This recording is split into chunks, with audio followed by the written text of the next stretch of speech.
Ok, tá gravando.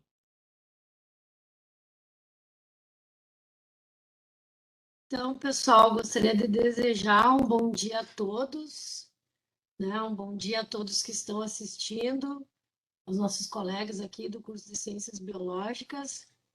Eu gostaria de comentar que esse evento que nós estamos organizando de forma online, virtual, na verdade, né, a primeira biofeira, ele é um evento aberto para ouvintes e também havia a possibilidade de inscrições para apresentação de trabalho. O propósito desse evento esse evento é vinculado, na verdade, a uma disciplina do curso de Ciências Biológicas do campus Laranjeiras do Sul, da Universidade Federal da Fronteira Sul.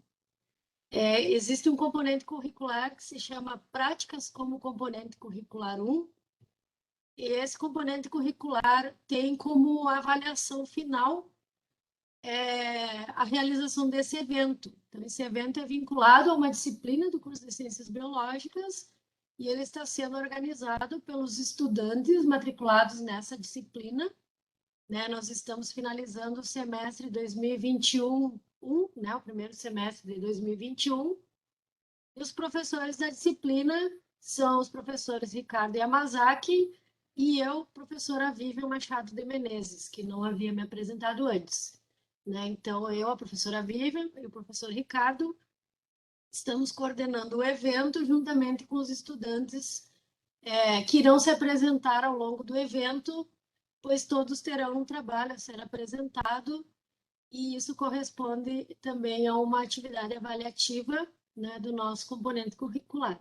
Além de ser um evento aberto ao público, né, e o nosso público-alvo seriam estudantes e professores das escolas, né, da rede pública, não só pública, né, da rede escolar de Laranjeiras do Sul, né, escolas de ensino médio e ensino fundamental.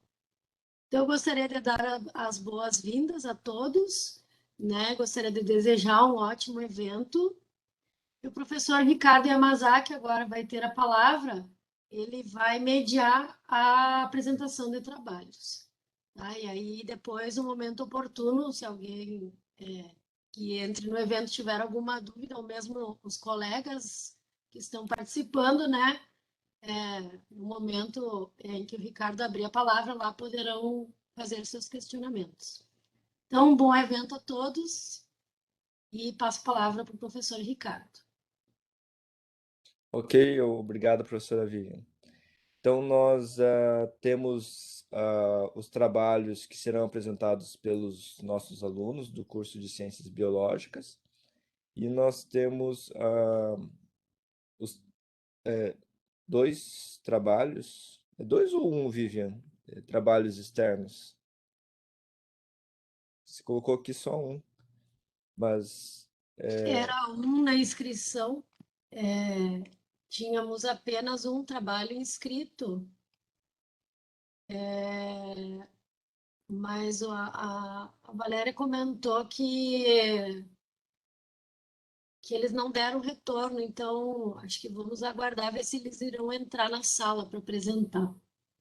Eles ainda não estão presentes. Mas era um trabalho só. um só, tá. Uhum. Então, nós temos um trabalho externo escrito de uma escola, tá? Então, nós iremos iniciar os trabalhos, a apresentação dos trabalhos com os que foram inscritos, né, e que são dos nossos alunos do curso Ciências Biológicas. Nós iniciaremos com o trabalho intitulado Oxidação, o violeta que desaparece. Ah, gostaria que a Tainara e a Milena. Bom dia. Bom dia. Bom dia, pessoal. Então, já vou compartilhar aqui o nosso trabalho. Tainara, Oi, professor. acho que a gente tinha. Não há necessidade de você compartilhar, eu vou estar compartilhando todos os vídeos, tá? Então era só para vocês ligarem a câmera e você se apresentar. Tá certo, então.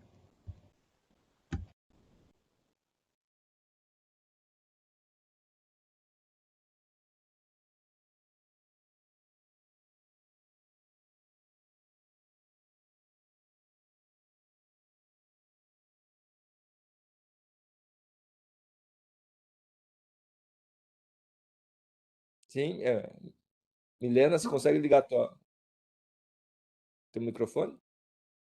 Já está ligado, professor. Então, bom dia a todos. Meu nome é Milena, eu sou do curso de Ciências Biológicas, junto com a Tainara, e hoje a gente vai estar apresentando para vocês um experimento de oxirredução.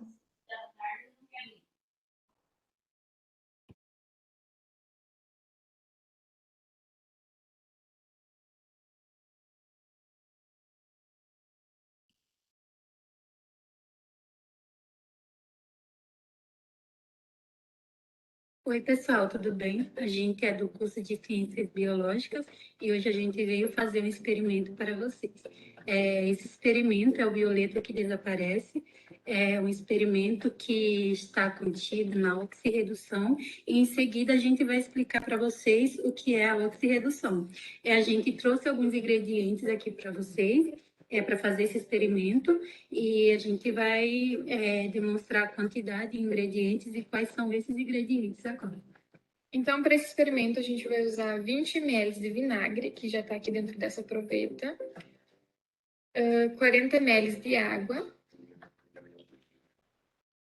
e 20 ml de água oxigenada. Junto a isso, a gente também vai estar usando um comprimidinho de permanganato de potássio, que é esse daqui. A oxidação é o processo pelo qual um dos reagentes ele vai perder elétrons e a redução é o processo pelo qual um dos reagentes vai ganhar elétrons. Então, nesse primeiro becker, a gente vai adicionar 40 ml de água. Em seguida, a gente vai pegar o permanganato de potássio e vai colocar na água.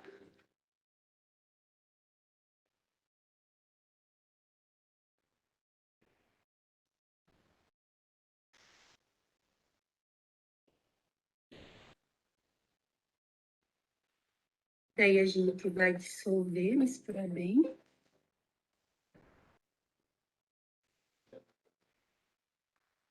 Como vocês podem ver, ele ficou bem violeta.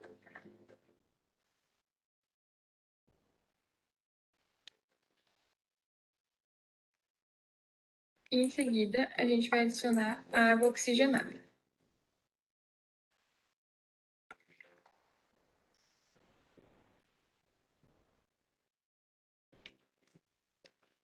A gente espera a reação da água oxigenada com os outros reagentes. Ele já reagiu aqui. E agora a gente, em seguida, vai adicionar o vinagre.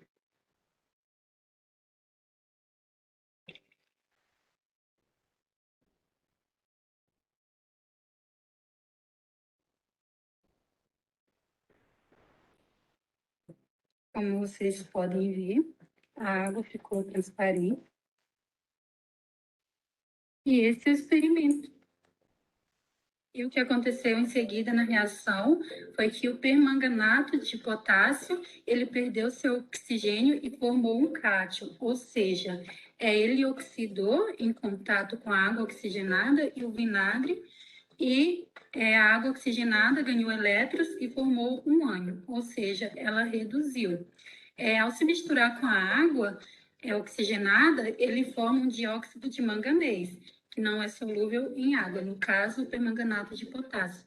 Então, essa seria a explicação do experimento, foi esse experimento que a gente veio trazer para vocês, e espero que gostem.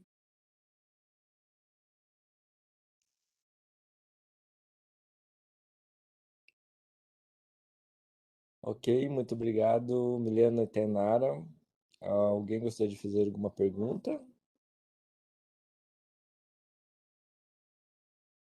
Não?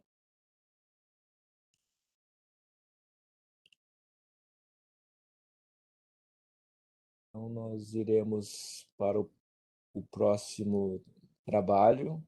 Ele é o trabalho intitulado Uno Periódico.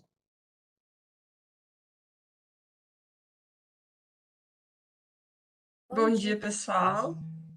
Pode falar, amiga. Meu nome é Josiane, nós somos da quinta fase de Ciências Biológicas. Meu nome é Elaine, né? E a gente vai apresentar para vocês o Uno Periódico, que é um jogo que a gente produziu.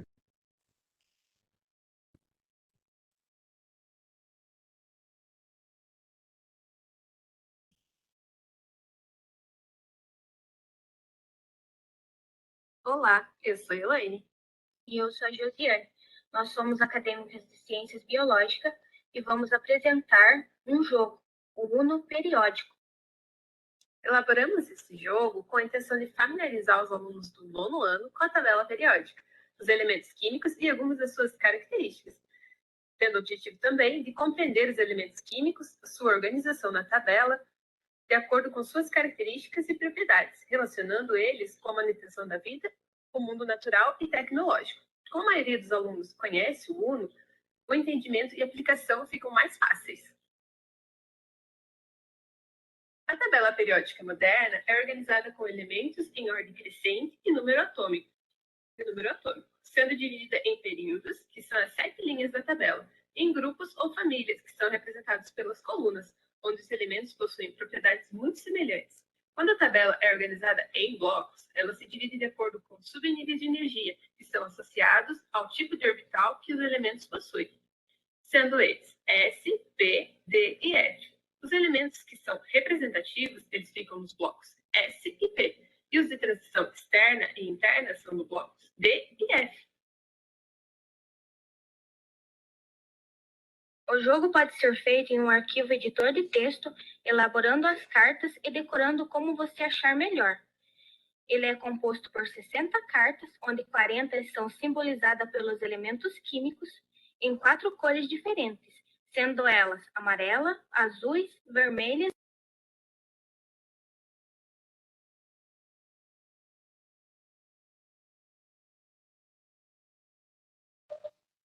Acho que deu pause, Ricardo.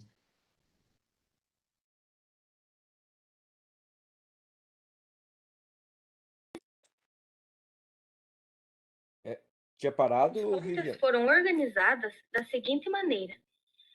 Em cima, do lado de... Desculpem, Vivian, tinha parado o vídeo? Tinha pausado o vídeo. Agora voltou e parou para falar de novo. Agora já normalizou. Tá bom. está o subnível, o símbolo embaixo, o nome do composto, o número atômico e o período que ele pertence. Nós produzimos as cartas da seguinte maneira. As cartas amarelas, elas são do subnível S. As escolhidas foram hidrogênio, hélio, lítio, berílio, sódio, magnésio, potássio, cálcio, rubídio e estrôncio. As azuis são do subnível P.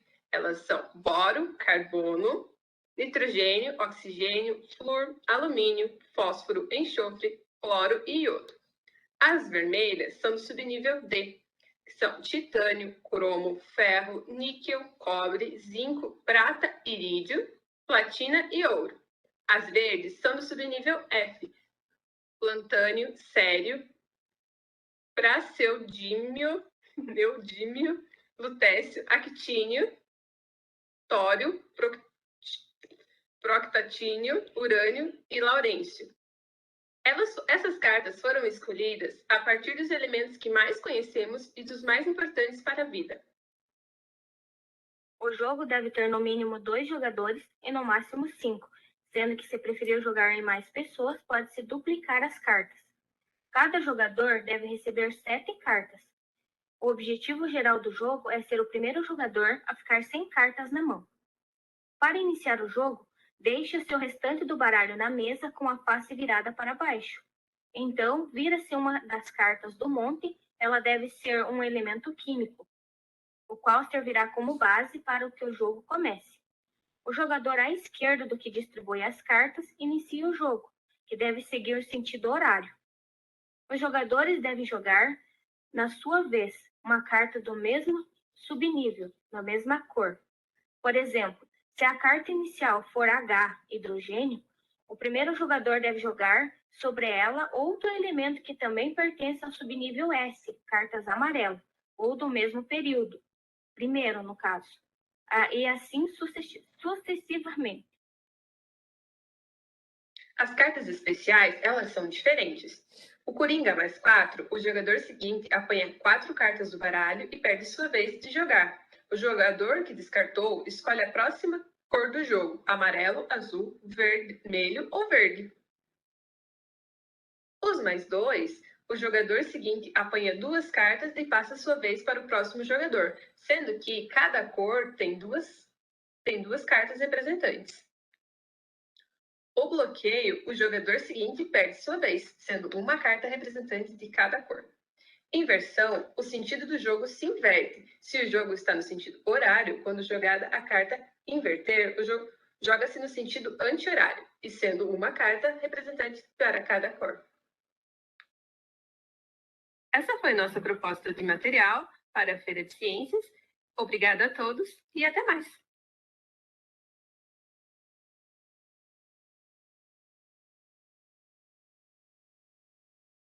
Ok, obrigado. Ok, obrigado, Josiane e Elaine. Alguma pergunta?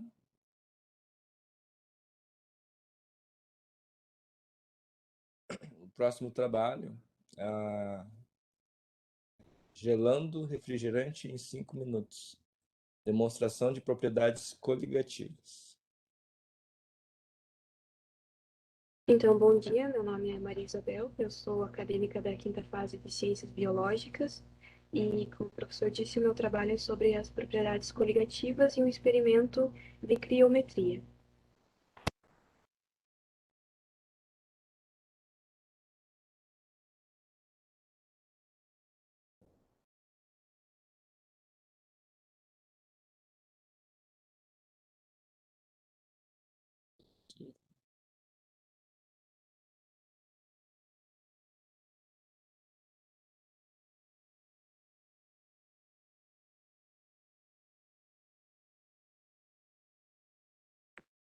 Olá, meu nome é Maria Isabel e hoje eu vou falar para vocês sobre as propriedades coligativas.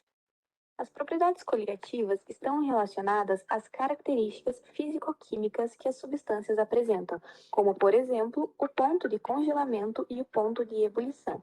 Essas características podem ser alteradas com a adição de um soluto não volátil, ou seja, um soluto que não modifica grandemente o estado da matéria dessas substâncias. É importante ressaltar que essas propriedades não são alteradas pela natureza do soluto, mas sim porque ele adiciona mais moléculas. A primeira propriedade coligativa que vamos trabalhar é a pressão de vapor. Ela acontece por uma tendência do sistema em alcançar a entropia, isso é, o equilíbrio. Com a adição de um soluto não volátil, o solvente da solução reduz a sua tendência a passar para a fase de vapor, reduzindo assim a sua pressão de vapor. Como podemos observar na imagem, quando o sistema está em equilíbrio, uma molécula evapora ao mesmo tempo que uma molécula condensa. A segunda propriedade coligativa que vamos trabalhar é a osmose. Ela pode ser definida como a passagem espontânea e sem gasto de energia de um solvente do meio menos concentrado de soluto para o meio mais concentrado, através de uma membrana semipermeável. Como, por exemplo, temos a folha de alface dentro de um copo de água. A água é o solvente e os solutos em maior concentração estão dentro da alface, por isso a água tende a passar sem gasto de energia. A próxima propriedade coligativa é a ebuliometria, que é basicamente elevar o ponto de ebulição pela adição de um soluto. A gente vê esse fenômeno no nosso dia a dia quando a gente vai cozinhar o macarrão. Se deixarmos a água atingir o seu ponto de ebulição, que é 100 graus, e adicionarmos uma colher de sal, a gente vai reparar que essa água para de ferver. Isso porque a solução água mais sal tem um ponto de ebulição maior que 100 graus. Por fim, temos a criometria, que é a diminuição do ponto de congelamento de um solvente pela adição de um soluto não volátil. Como, por exemplo, a água com sal. A água congela a um ponto de 0 graus centígrados, mas quando adicionado sal, ele diminui esse ponto de congelamento, levando os blocos de gelo a voltarem à sua fase líquida, porém com uma temperatura inferior a 0 graus centígrados. Podemos observar tal propriedade coligativa no mar e nos icebergs. Em países onde as temperaturas atingem pontos inferiores a 0 graus centígrados, o mar não congela completamente. Além disso, os icebergs são compostos apenas por água doce, uma vez que o ponto de congelamento da mistura água mais sal é inferior a 0 graus centígrados.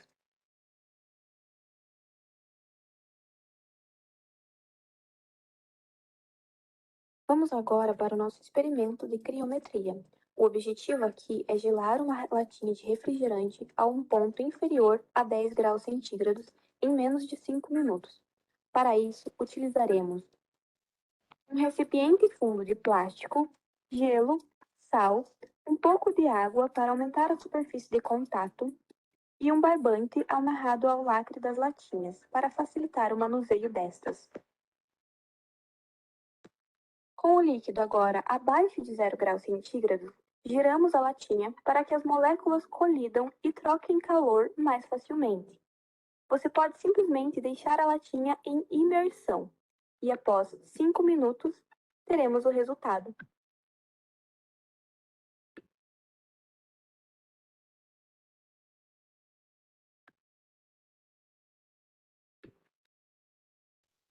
Eu quero só fazer uma correção, que eu falei graus centígrados no vídeo, mas é graus Celsius, tá, gente? Perdão, eu tava nervosa. Ok, obrigado, Maria Isabel.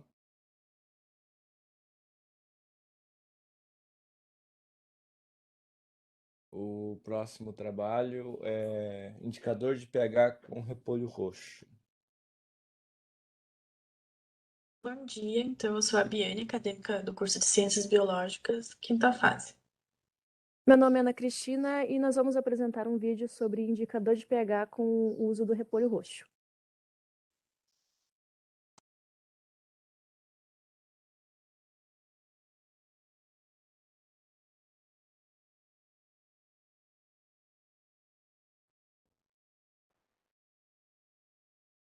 Então, hoje a gente vai fazer um indicador de pH de repolho roxo. Para fazer, eu vou utilizar 1 litro de água filtrada, 2 folhas de repolho roxo. Vou bater tudo no liquidificador, aí por uns 30 segundos, aí depois eu vou coar com uma peneirinha o suco. Para uma melhor visualização dos reagentes, eu estou utilizando copos descartáveis, transparentes. Eu marquei os nomes dos reagentes com uma fita crepe e uma caneta permanente. Eu vou estar utilizando um bastãozinho para mexer a solução quando eu colocar o repolho roxo.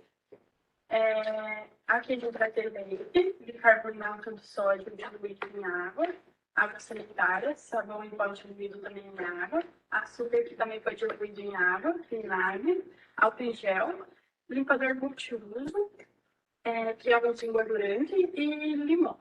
Mas antes, vamos fazer uma breve explicação sobre o que é pH.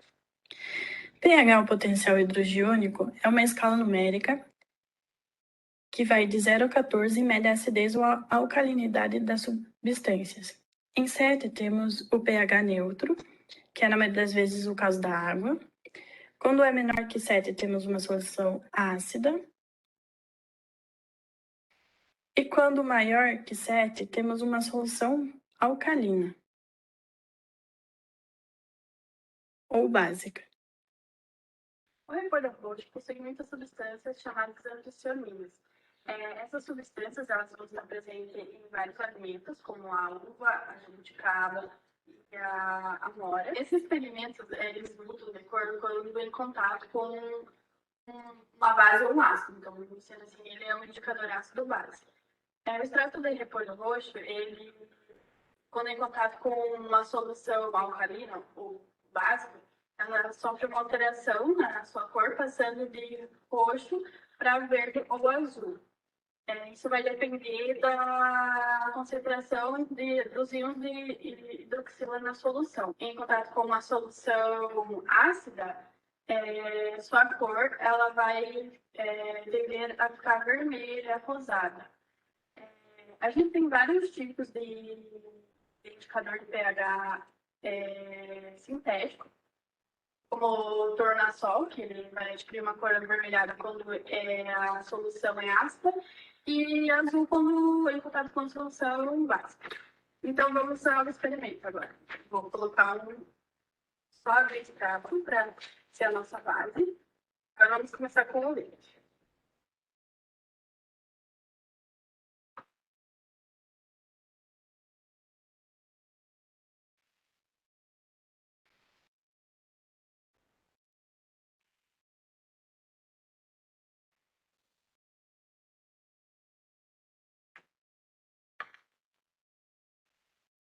Carbonato de sódio.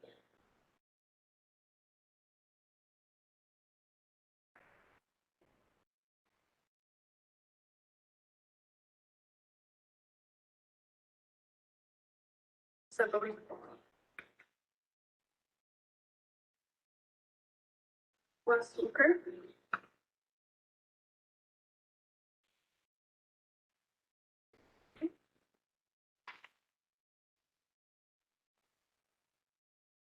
Álcool gel.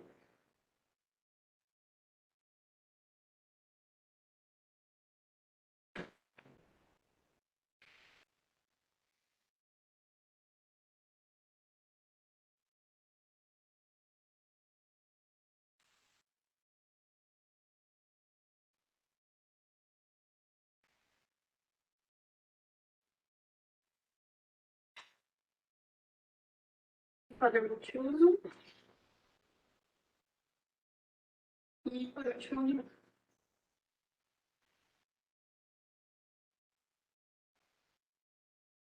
Então, aqui eu coloquei em ordem. Aqui no meio, então, tá o destaque de cor roxo. Aqui a gente vê o nível, que foi de coloração dos ácidos, mais claro no leite, aí mais rosinha, claro, no álcool em gel, no limão vermelho e no vinagre ficou um pouquinho mais forte, na verdade mais forte. Aí aqui já nas bases, a água sanitária, seu valor como base é alto, mas a sua coloração ela vai ficar transparente amarelo. Aí depois que tem um pouquinho mais claro o bicarbonato de sódio em azul. Aí um pouquinho no azul mais escuro tem o açúcar, verde bem mais forte tem o sabão em pó. E por último, o limpador multiuso, onde ele ficou um azul bem mais forte que os outros. Então, aqui a gente vai ter a tabelinha com as substâncias que a gente fez o experimento e com os valores do pH de cada substância. A gente vai ter o leite e o açúcar como um ácido, com seu valor de pH em 6,7. A gente vai ter o bicarbonato de sódio como uma base, com seu valor de pH de 8,6. A gente vai ter a água sanitária sendo também uma base, com seu pH de 12,5. O sabão em pó, ele também vai ser uma base com seu pH de 11,5. O álcool em gel, ele vai ser um ácido e seu valor vai ser de 5. O limpador multiuso, ele vai ser um ácido no seu valor de 3. O limão, ele vai ser um ácido com seu valor de pH de 1,8. E o vinagre, ele vai ser um ácido também com seu pH variando de 2,69 a 2,83. Lembrando que aqui as cores utilizadas na tabela é só para uma melhor visualização. No experimento, as cores obtidas das substâncias não são elas que vão determinar se se a substância é mais ácida ou base, mas sim os valores de pH que cada substância tem e que a gente acaba encontrando em livros e artigos. É isso, muito obrigada.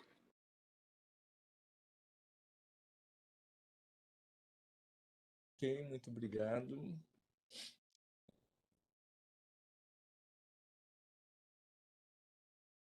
Alguma pergunta?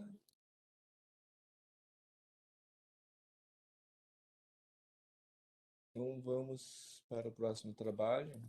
Inclusão nas aulas de ciências, modelo astronômico multissensorial para alunos cegos com baixa visão evidentes.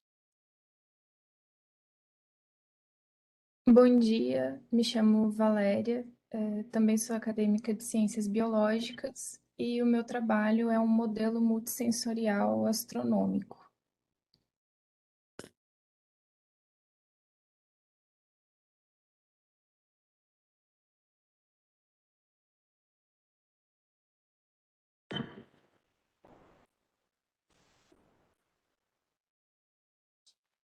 Vários está sendo apresentado por Valéria Garcia, acadêmica de Ciências Biológicas da UFS. Esse trabalho é uma proposta de modelo multissensorial astronômico, como uma tentativa de inclusão de alunos com necessidades educacionais especiais nas turmas regulares aí do ensino de ciências. O modelo ele conta com uma abordagem tanto visual quanto tátil, podendo ser manipulado pelos alunos. Aqui ao centro a gente tem o Sol, ele é a estrela mais próxima da Terra e ele compõe o nosso sistema solar. Para representar o Sol, foi utilizado barbante na cor laranja, o barbante e essa cor para tentar trazer a representação do quente, já que a superfície do Sol, que é chamada de fotosfera, chega a ter em média 6.000 graus Celsius, e o núcleo, internamente, ele chega a ter uma temperatura de 15 milhões de graus Celsius. O Sol ele também é formado por gases, sendo o hidrogênio e o hélio no estado de plasma, que vão produzir aí a sua própria luz através de reações termonucleares. Aqui tem a representação da Terra, o nosso planeta de formação rochosa, para representar as rochas, que são esses pontinhos aqui. Foi utilizado esses olhinhos aqui para artesanato. A vegetação está sendo representada em verde, em EVA verde, e a água, essa parte de lantejoulas em azul, compondo então 3 texturas diferentes para representar o planeta Terra. A Lua, que é o satélite natural da Terra, deixa eu virar aqui, ela está sendo representada com os mesmos olhinhos para artesanato que foi utilizado na representação da Terra, da formação rochosa, para explicar a teoria de formação da Lua. Acredita-se, nessa teoria, que há 4,4 bilhões de anos, um planeta chamado Theia colidiu, então, com a Terra em altíssima velocidade. Isso fez com que parte do planeta Terra se desprendesse e formou, então, a Lua, que é o nosso satélite natural. Os tamanhos representados aqui no modelo, eles não estão em escala. O Sol, a Terra e a Lua, então, eles não estão em escala, já que o Sol ele vai possuir um diâmetro de 1.390.000 quilômetros, então o Sol ele é gigantesco. E a Terra, ela possui um diâmetro equatorial aqui, né? O Sol também, que eu falei do diâmetro equatorial, e a Terra do diâmetro equatorial, de 12.756 quilômetros.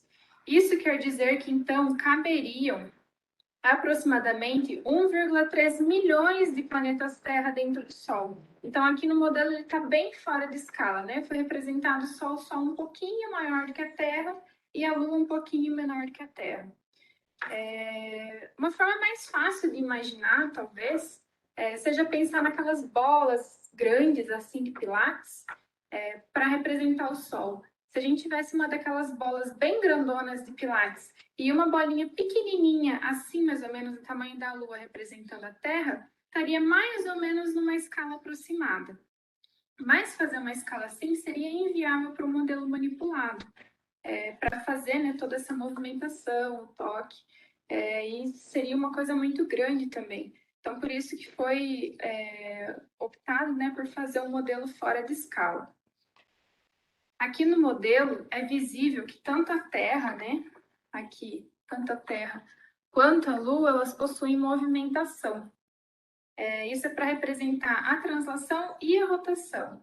A Terra, então, ela vai realizar os movimentos de translação, que é em torno do Sol, e o movimento de rotação, que é em torno do seu próprio eixo. O movimento de translação, que é esse em torno do Sol, ele leva aproximadamente 365 dias para realizar essa volta completa. Então, por exemplo, saindo daqui até chegar aqui de novo, vai demorar aí 365 dias. Isso quer dizer que demora, então, 1 ano. Então, esse nosso calendário, né, ele se baseia aí no tempo que a Terra demora para transladar em torno do Sol. E o movimento de rotação da Terra em torno do próprio eixo, Lembrando que esses dois movimentos, eles acontecem ao mesmo tempo, né? Tanto a translação quanto a rotação. A rotação, então, em torno do próprio eixo, ela ocorre em aproximadamente 24 horas, que é a duração do nosso dia. A Lua, ela também tem os movimentos aí de rotação e translação ao redor da Terra. Aqui.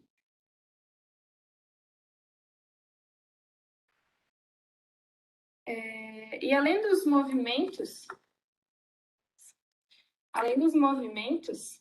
a Terra ela também possui um eixo aqui de inclinação.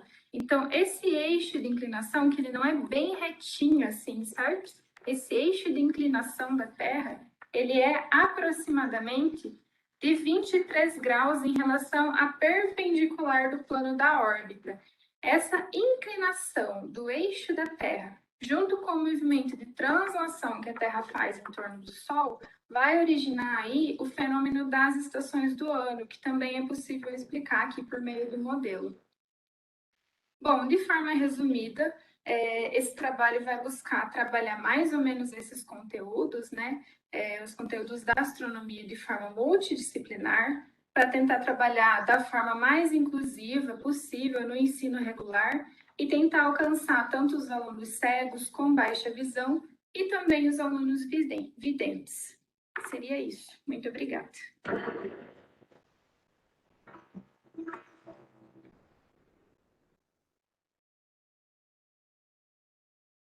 Ok, muito obrigado, Valéria. Alguma pergunta?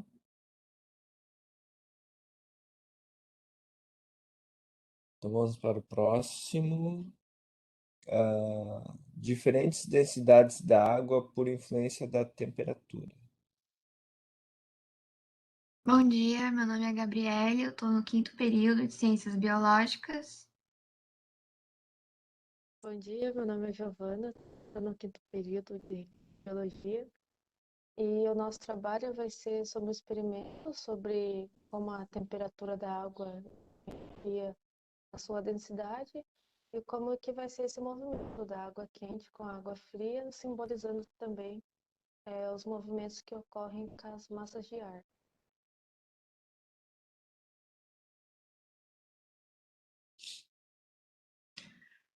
Olá! Esse experimento demonstra a diferença de densidade causada pela alteração da temperatura de uma mesma substância, no caso, a água. Foi desenvolvido por mim, Giovana, e pela Gabriele para práticas como componente curricular 1. Para realizar o experimento, precisamos de 4 copos ou potes de vidro, água quente e água fria, com cores diferentes para que possamos identificá-las, e uma carta de plástico. No momento em que os 2 copos são unidos e o plástico é retirado, podemos observar 2 momentos distintos. O primeiro, no caso em que a água quente está por baixo e a água fria está por cima, podemos ver o movimento da água e sua mistura. Isso se deve à densidade da água fria que tende a descer.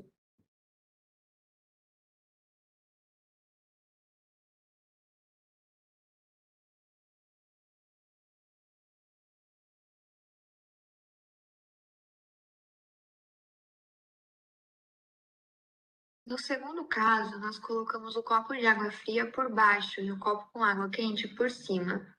Nesse momento, a gente percebe uma estática. As 2 águas não vão se misturar, pois a água fria tem uma maior densidade do que a água quente.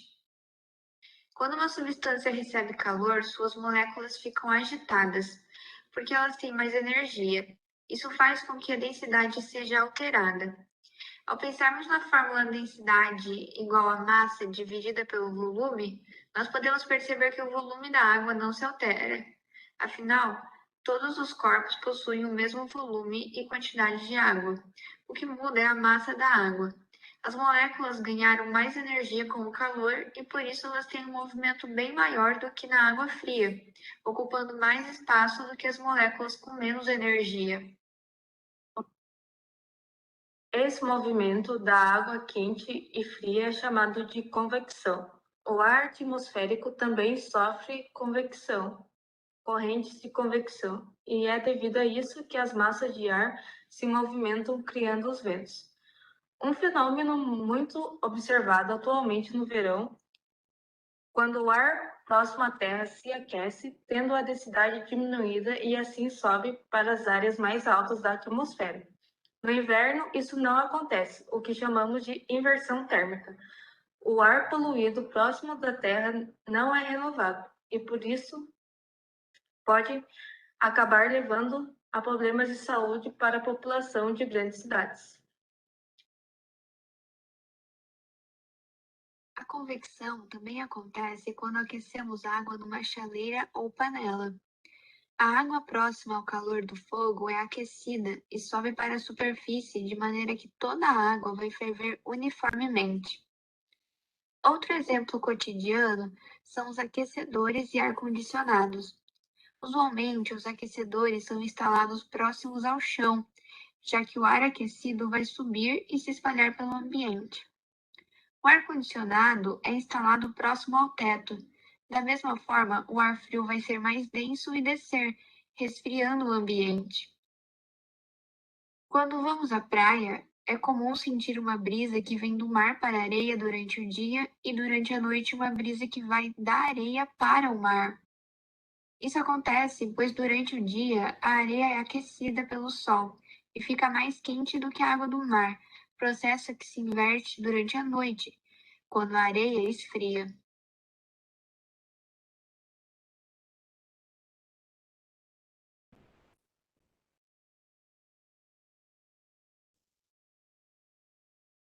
Ok, muito obrigado, Gabriela e Giovana.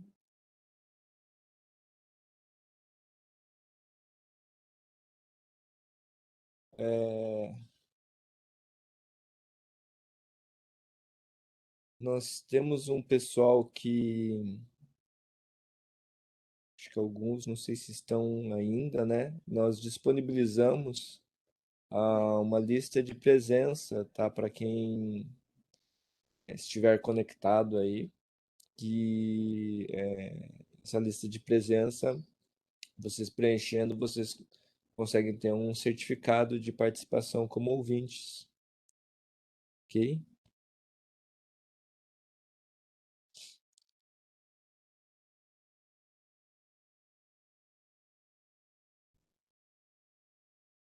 Vamos para o próximo.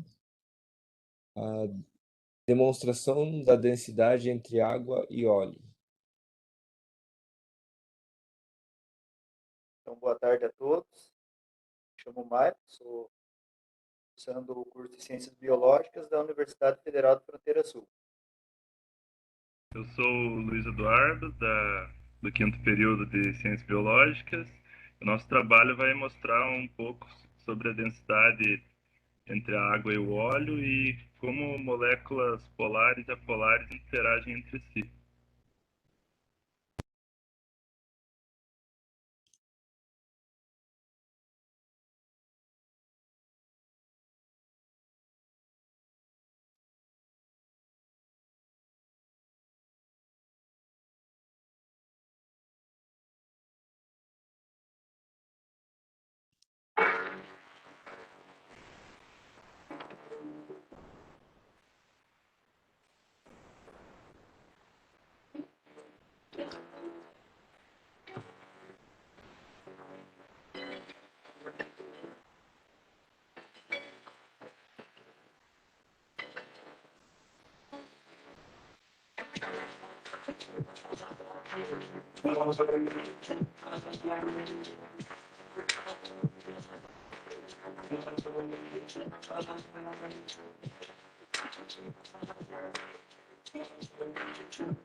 Ok, obrigado, Marco, Luiz. Alguma pergunta?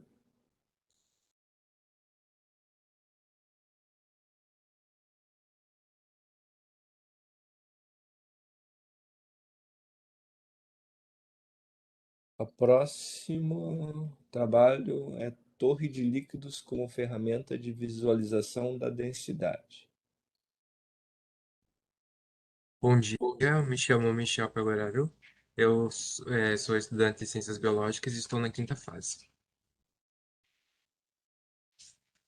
Oi, bom dia. Meu nome é Lisandra, eu sou estudante de Biologia, também estou na quinta fase. A gente vai falar um pouquinho hoje sobre densidade. Já vamos compartilhar com vocês.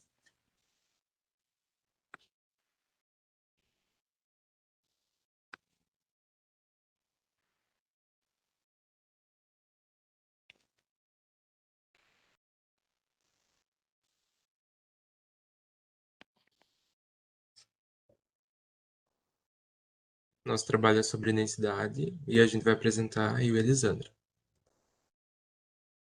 Então, acho que quando a gente vai começar a falar em densidade, é interessante a gente se questionar se você sabe o porquê que o gelo flutua na água. Tanto o gelo que a gente coloca no copo, como esses grandes icebergs que tem, né? Porque é uma peça tão grande, como que ele flutua na água? Para a gente conseguir responder essas questões, é interessante a gente analisar analisar os átomos da água e como que eles estão arranjados. Então, a gente sabe que a molécula da água é formada por um oxigênio e dois hidrogênios, H2O. E essas moléculas de oxigênio e hidrogênios, elas são ligadas entre si por pontes de hidrogênio. Passar. Em cada fase da água, essas moléculas elas estão de uma forma diferente, elas se conformam de formas diferentes. Quando a água é líquida, por exemplo, elas não são fixas, elas se mexem. Então, essas pontes de hidrogênios mudam de uma molécula para outra, elas não são estáveis. Quando a água está sólida, a água sólida é o gelo, essas pontes de hidrogênios elas vão se estabilizar e elas vão se expandir. Por isso que elas ficam mais leves, menos densas. Elas ficam como se fossem airadas. Portanto, esse é o motivo que o gelo flutua na água, por ser menos denso. A água no estado líquido tem uma densidade de 0,99 gramas por centímetros cúbicos. Enquanto no estado sólido, que é a forma de gelo, a densidade é de 0,92 gramas por centímetros cúbicos. Pode passar. Falar um pouco sobre a densidade. Então, a densidade é uma propriedade específica que cada material tem e que serve para identificar uma substância. Essa é a fórmula da densidade, né, que é massa pelo volume. E a massa e o volume são duas grandezas diferentes. A massa é a quantidade de matéria que um objeto contém e o volume é a quantidade que essa matéria ocupa num espaço. Então, aqui, qual pesa mais, 1 kg de ferro ou 1 kg de algodão? Né? O que temos de diferente aqui, como foi dito, é o volume. Para se ter 1 kg de algodão, a gente precisa ter um volume muito grande em comparação a 1 kg de ferro, que esse pode ser visto em uma barra muito pequena. A densidade entre esses corpos ela é definida pelo volume. Quanto maior o volume que essa matéria ocupa, menor vai ser sua densidade. Então, se a gente colocar no lado o quilo de algodão e o quilo de ferro, a gente sabe que a densidade do algodão é menor, porque as moléculas de ferro estão todas comprimidas em um volume muito menor. Então, dessa maneira, quanto menor for o volume, maior vai ser a densidade. E quanto maior for o volume, menor vai ser a densidade. A gente tem algumas maneiras de se interpretar essa densidade, né? Que é através da densidade absoluta, que seria a densidade própria de cada material. Como a gente viu da água, que é 1 grama por centímetro cúbico no seu estado líquido, ou do álcool, que é 0,79 gramas por centímetro cúbico. E a densidade relativa é que quando envolve a comparação entre densidades de materiais diferentes. O nosso experimento ele se chama Torre de Líquidos, e a gente vai utilizar os materiais, que é um recipiente de vidro alto, transparente, óleo de cozinha, água, álcool etílico, mel, detergente, corante alimentício, papel crepom ou corante natural. Eu vou realizar esse experimento aqui com vocês. Como o Michel falou, nós vamos utilizar. Eu acho que agora, quem quiser mudar ali para deixar a minha imagem grande, fica melhor de visualizar, sabe? Isso cada um pode fazer no seu computador daí. Então, eu vou utilizar um vidro. Eu peguei um vidro de conserva dos mais altos. E eu separei os ingredientes e eu coloquei em copinhos, mais ou menos da mesma quantidade, todos os ingredientes. Então, eu vou começar colocando no meu recipiente de vidro o mel, que tem 1,41 gramas por centímetros cúbicos. É interessante que a gente coloque ele devagar, né? Dá para visualizar assim?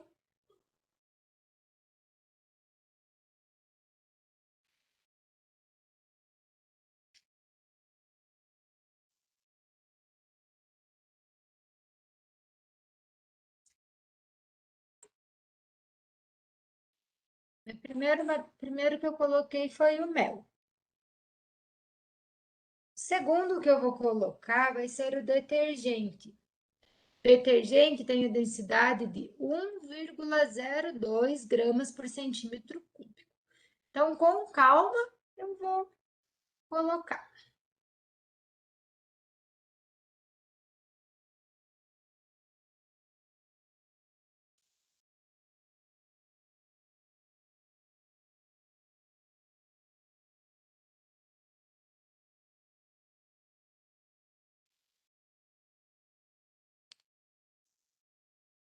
Pode ver, ele ficou bem separadinho, porque o detergente é menos denso que o mel. O próximo líquido que eu vou colocar vai ser a água. Eu coloquei o corante azul na água para ficar mais visível. Então, a água tem 1,09 gramas por centímetros cúbicos. A água talvez possa se misturar um pouquinho com o detergente, porque na composição do detergente tem água também. Então, você tem que colocar com mais calma ainda para tentar evitar que eles se misturem.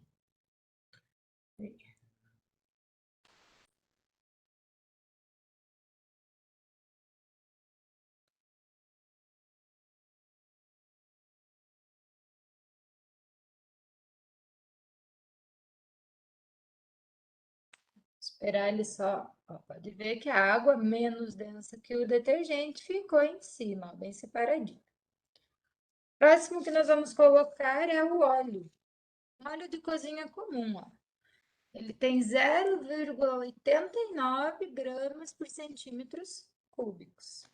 Então, eu vou colocar aqui também.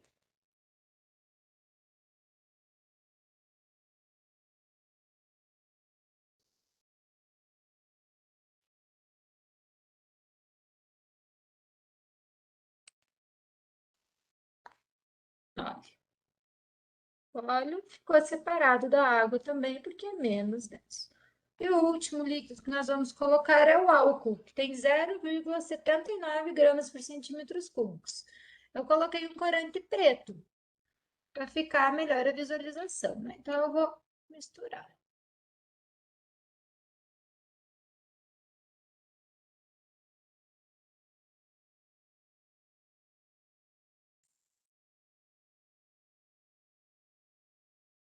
Um tempinho para ele se organizar.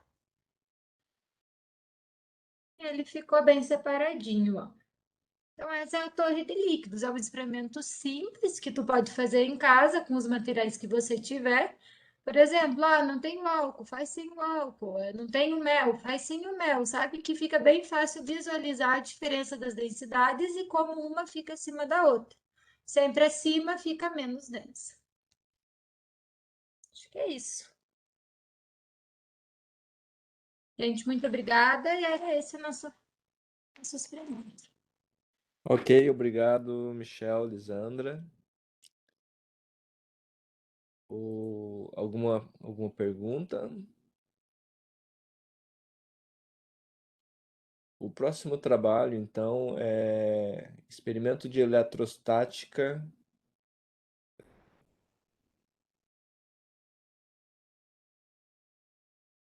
Então, bom dia a todos. Eu me chamo Maria Luísa, eu estou na quinta fase do curso de Ciências Biológicas e no vídeo que o professor vai mostrar, primeiramente eu faço uma introdução sobre o conteúdo de eletrostática, depois eu explico um pouco sobre cada experimento, como foi realizado, são 3 experimentos, e no final tem o vídeo da demonstração de cada experimento.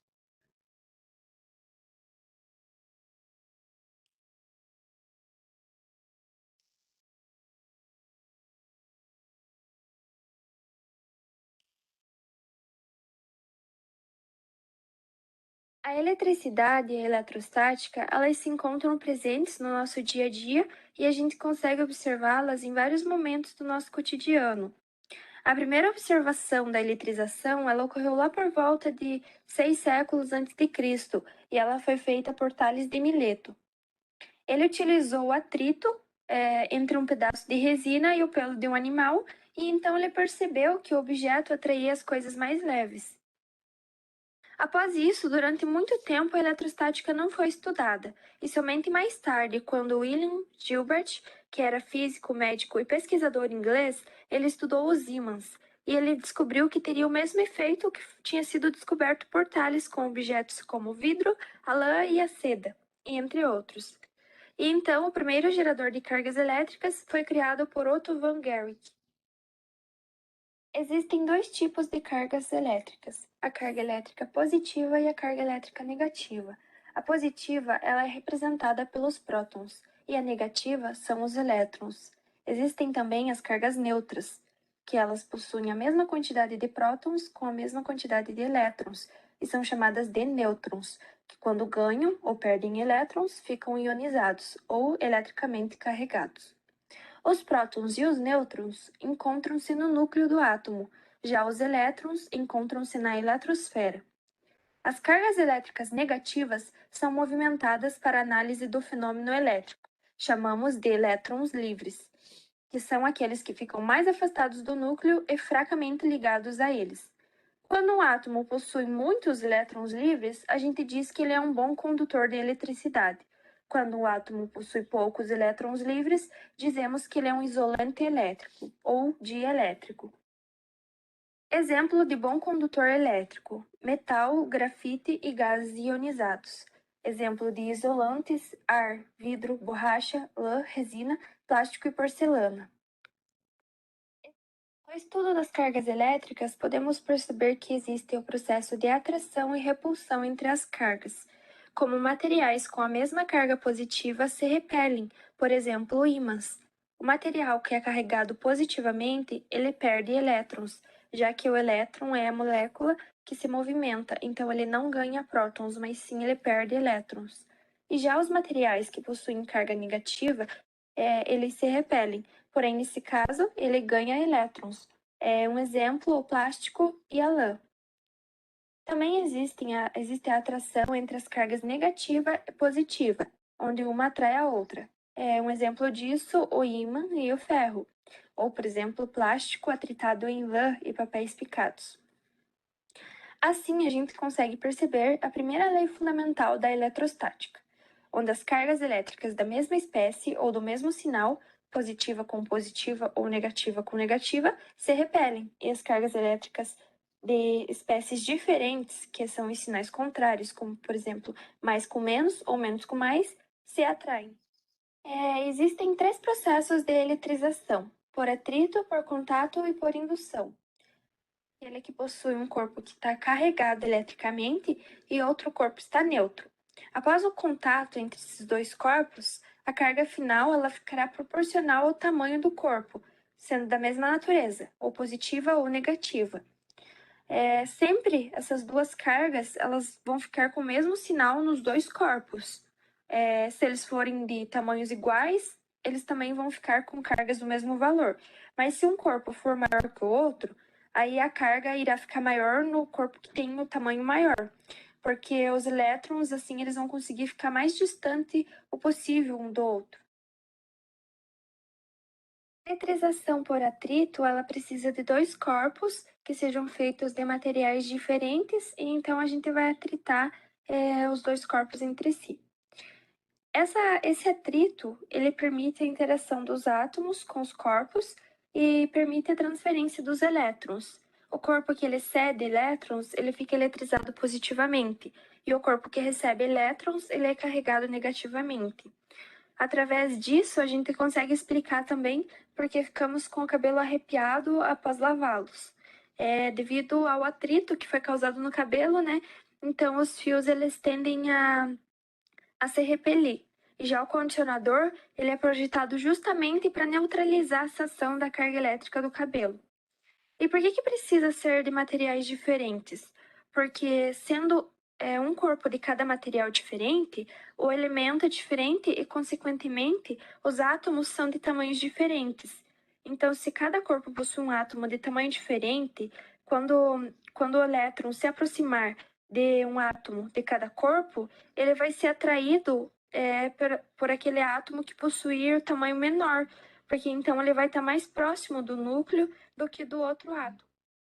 A eletrização por indução, ela acontece quando a gente aproxima um corpo que está eletrizado, que é chamado de indutor, próximo de um corpo que está neutro, que é chamado de induzido. Esse corpo neutro, ele deve possuir um fio que esteja conectado a ele até o chão, até a terra, né?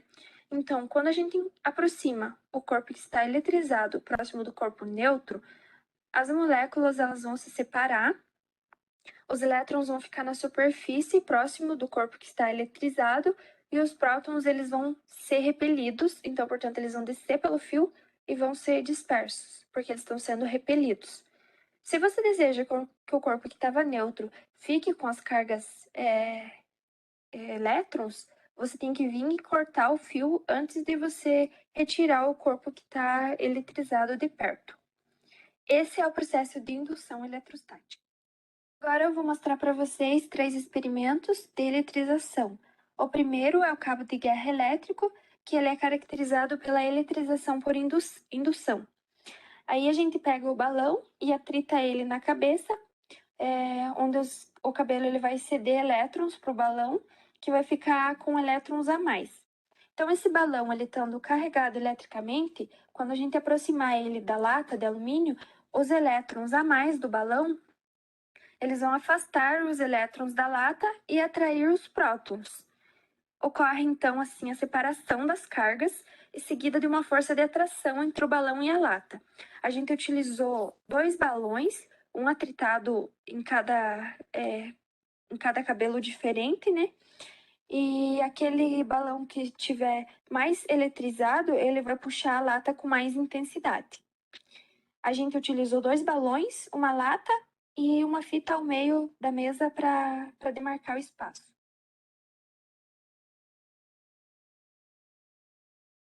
O segundo experimento é o eletroscópio. Ele é caracterizado pela eletrização por indução, contato e atrito. Primeiro a gente atrita o cano de PVC em um tecido de lã e depois a gente aproxima ele da esfera condutora, que é o fio de cobre, que ela está neutra e então pelo processo de indução as cargas do fio de cobre elas vão ser repelidas para a folha de alumínio. Mas como as folhas elas já carregam o mesmo sinal, então elas tendem a se afastar. E é esse o movimento que a gente observa do afastamento das folhas do papel alumínio.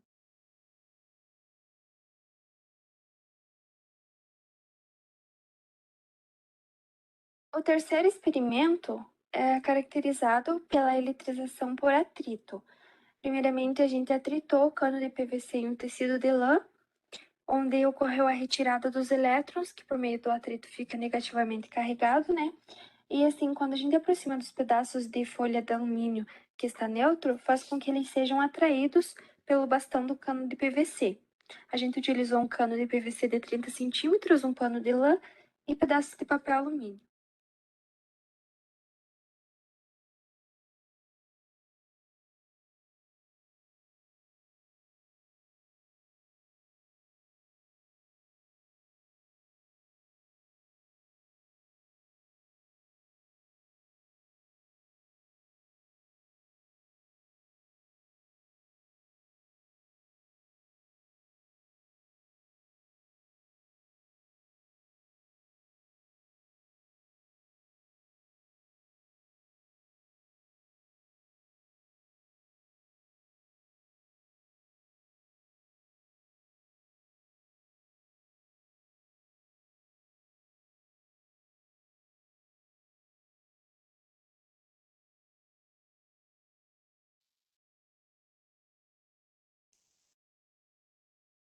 Ok, obrigado, Maria Luísa e Adriele. Alguma pergunta?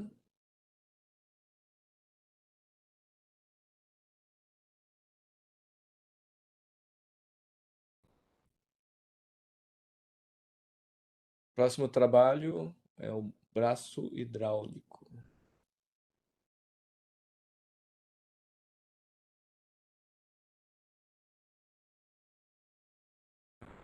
Bruno está aí? Ah,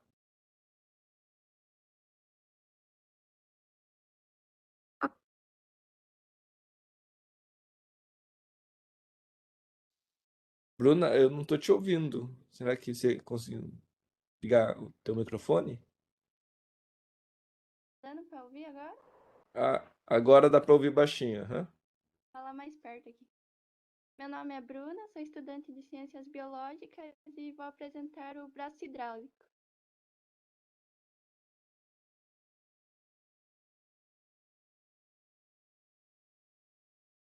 Meu nome é Bruna Vieira, sou estudante de Ciências Biológicas e vim apresentar para vocês o braço hidráulico controlado por seringas, atividade interativa do ensino da física. E agora tem um breve vídeo para vocês verem o funcionamento.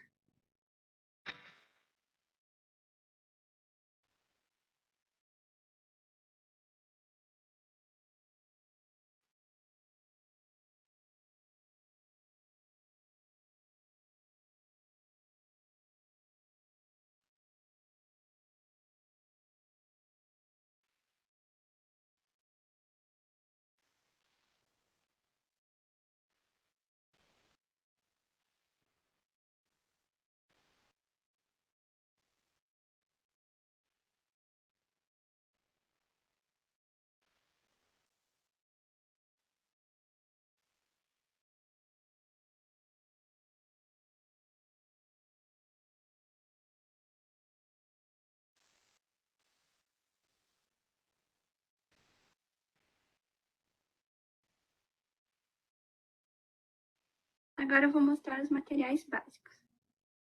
Papelão, 6 seringas, tubo de soro, palitos de churrasco, arame, cola quente, corante alimentício e água. E algumas cintinhas para prender. Esses são o gabarito das peças principais. E lembrando que tem que ter cuidado com as tesouras e tudo mais. Dependendo, peça ajuda a algum adulto. Tudo isso graças a Blaise Pascal, que foi muitas coisas, principalmente físico e inventor. O seu princípio é uma lei da mecânica dos fluidos. Afirma que a pressão aplicada sobre um fluido em equilíbrio estático é distribuída igualmente e sem perda para todas as suas partes. E o que isso significa? Podemos resumir simplesmente sua teoria em uma imagem para facilitar o entendimento. Por exemplo, um homem com seu peso consegue levantar um mamute, que é muito mais pesado que ele. Essa é a teoria. Na próxima imagem, o pistão A1 é pressionado, exercendo uma força. E os fluidos se deslocam até o pistão A2, assim levantando o carro sem exercer muita força. Rapidamente a fórmula. Nesse breve vídeo, a seringa do meio é pressionada, exercendo uma força. Assim, a outra seringa se desloca para fazer o movimento. Nesse outro vídeo ocorre a mesma coisa, mas agora o que é pressionado é a seringa com o líquido mais escuro. Assim, a outra é pressionada para a garra se abrir. Por fim, eu vou passar mais um vídeo do braço hidráulico abrindo a garra e levantando uma latinha. Depois soltando. E lembrando que a água e o corante alimentício é só para facilitar a visualização de vocês, porque não é preciso se não quiser utilizar. Ela consegue fazer esse movimento só usando o ar.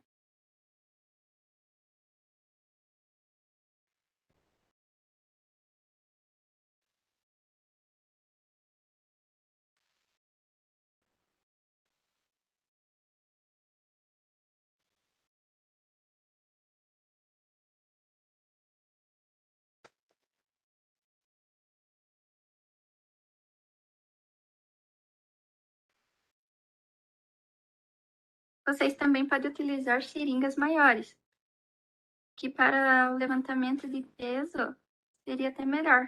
Quanto maior, mais peso levanta. E por fim é isso. Espero que vocês tenham gostado da apresentação. Obrigada pela atenção e espero que tenham ajudado a compreender um pouquinho mais sobre a teoria de Pascal, que é utilizada na física e para os seus futuros vestibulares também.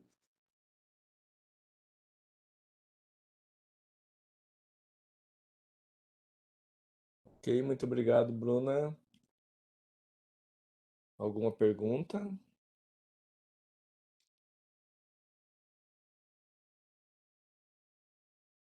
Próximo trabalho é o circuito elétrico de água e sal.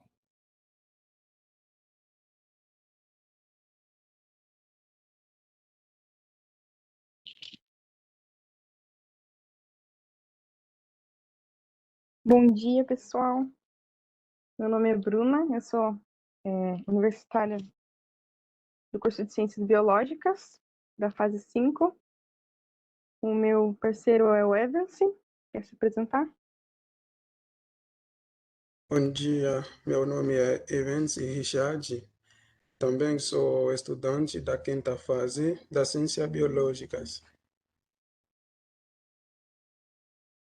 Eu vou compartilhar primeiro uma breve apresentação do trabalho e daí o vídeo.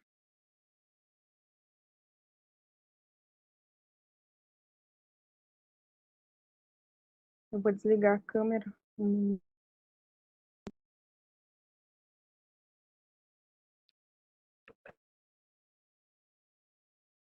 Então, o nosso experimento deu certo, né? O nosso experimento é o circuito elétrico de água e sal. E aqui vão os materiais utilizados. Então, as matérias que a gente utilizadas para fazer esse experimento são um soquete, uma extensão de velha, parafuso, chave de fenda, tabia ou uma lâmpada e 30 ml de água, um copo e sal. Então, aqui a gente vai demonstrar como a gente fez esse experimento. Então, a gente usou o soquete aqui junto com a extensão, a gente acoplou ali os fios no positivo e no negativo para formar o circuito elétrico, né? Aqui a gente parafusou o soquete em um pedaço de madeira para melhor manuseio. E aqui a gente pode ver já a extensão juntamente aqui com a tomada, né? Para acoplar na tomada 127 volts. Aqui a gente pode reparar que ao colocar, logicamente, a tomada na tomada 127 volts, a lâmpada vai acender. A gente rosqueou a lâmpada ali no soquete. E nesse caso, nesse experimento, a gente vai demonstrar como que ao cortar um dos fios do circuito, não vai ser possível a passagem de corrente elétrica, logo a lâmpada não vai acender. Porém, ao colocar as duas pontas do fio na água com sal, a lâmpada irá acender. E a gente vai demonstrar o porquê disso. Aqui a gente cortou os fios, né? Aqui a gente preparou a água com sal, eu coloquei um potinho de plástico. E agora pode apresentar o vídeo, professor. Eu vou parar o compartilhamento. O professor Ricardo pode compartilhar o vídeo.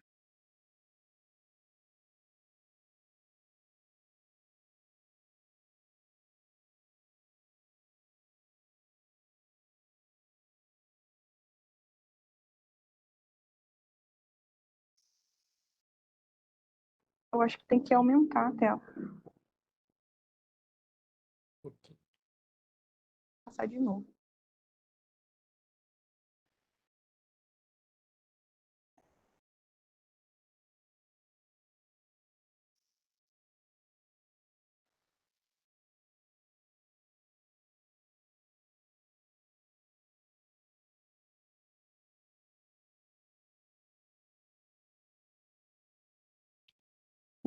Eu falei, mas o meu microfone estava desligado. Ali vocês podem reparar que ao colocar a tomada na tomada 127 volts, a lâmpada não acende porque o circuito estava aberto, então ao colocar na água, né, ele acende, na água com sal ele vai acender. Agora a gente vai compartilhar a explicação novamente.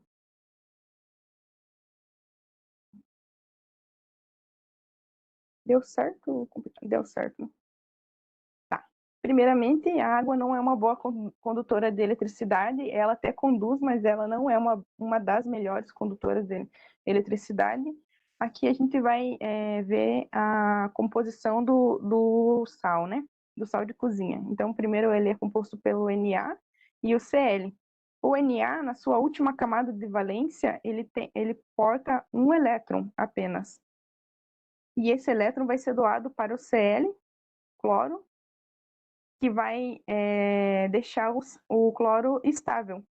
Reparem que a camada de valência do cloro tem 7 elétrons, e para ele entrar em equilíbrio, ele vai precisar de mais um elétron. E o elétron, no caso, é uma carga negativa, né?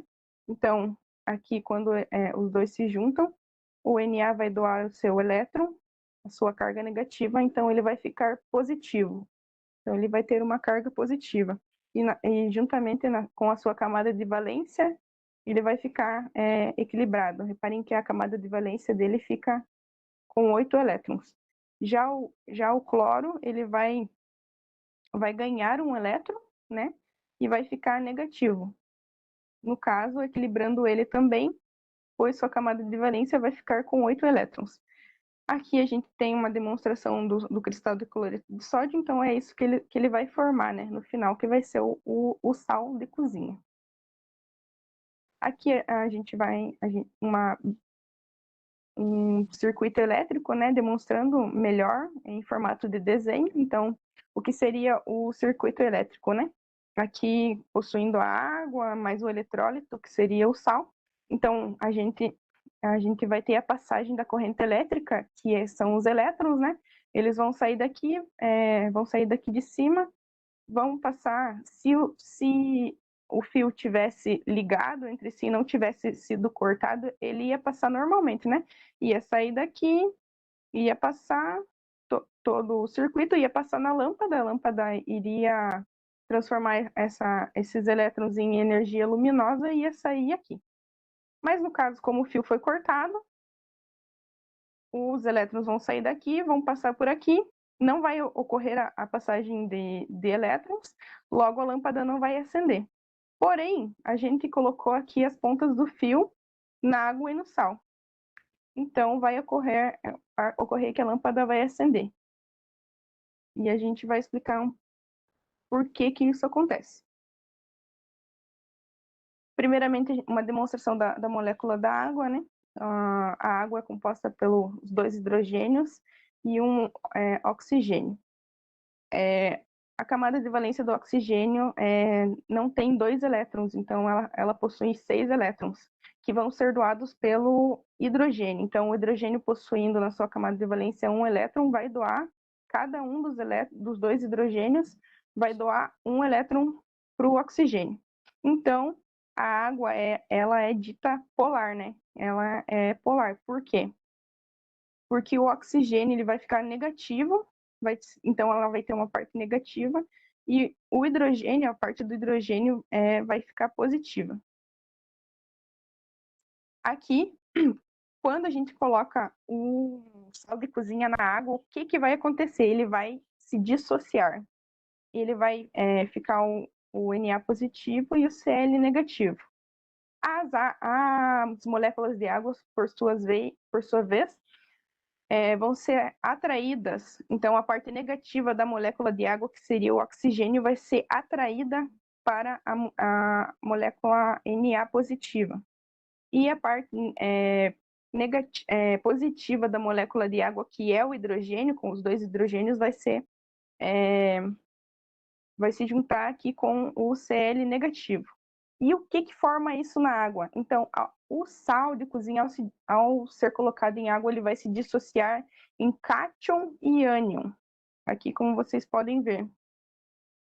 O ânion positivo e o cátion negativo. Isso dará à água uma característica de eletrólito, que vai permitir a passagem de corrente elétrica, ou seja, de elétrons, ao colocar os fios desencapados na água, vai ser possível a passagem da corrente elétrica, no caso, né, dos elétrons. Então, aqui mais uma figura aqui para demonstrar. Ao ser cortado alguma parte do fio, não vai ser possível a passagem da corrente elétrica, né? Então, a corrente elétrica é composta pelo fluxo ordenado de partículas portadoras de cargas elétricas, principalmente o elétron, que vai do sentido negativo em encontro ao positivo. Então, como eu já havia explicado, ele vai sair, vai passar do negativo, aqui o disjuntor, né? Vai passar do negativo, vai passar do negativo, vai passar pela lâmpada, vai voltar e vai voltar para o positivo. Aqui, no caso, é uma bateria, mas no experimento a gente utilizou a tomada 127 volts.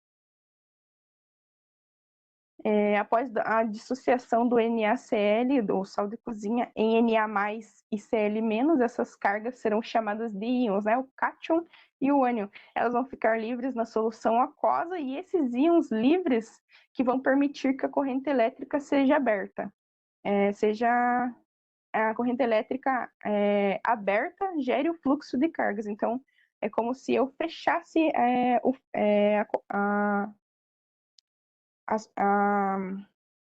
a corrente, né? Então, quando eu corto o fio, eu abro a corrente. Quando eu coloco as pontas dentro da água, eu fecho a corrente, gerando fluxos de cargas novamente.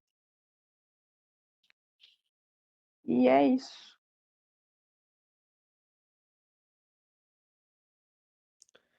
Ok, muito obrigado, Bruna e Evence.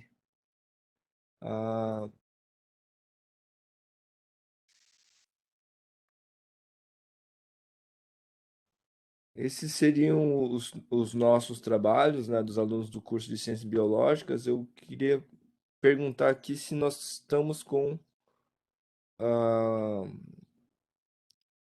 o participante do...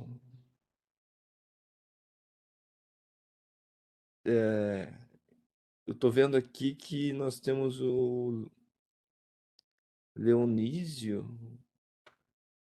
Leonilzo. Será que foi você que fez a inscrição de trabalho?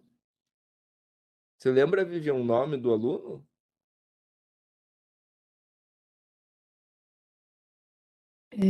Só um minuto que eu vou abrir aqui.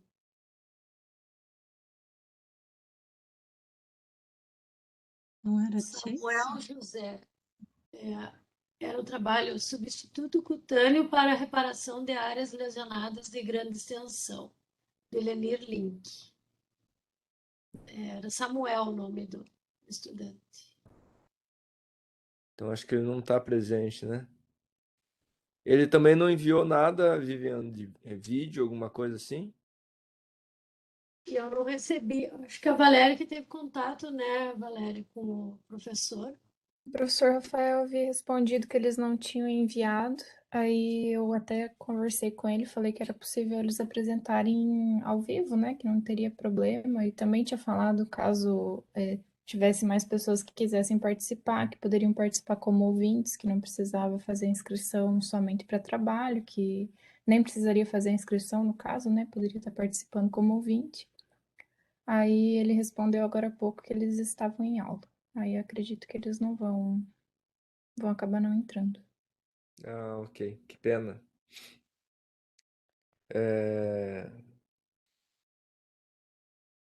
Bom, eu acho que se não temos mais nenhuma pergunta, né? Só gostaria de lembrar a quem estiver participando de entrar no link da lista de presença, né, preenchendo lá.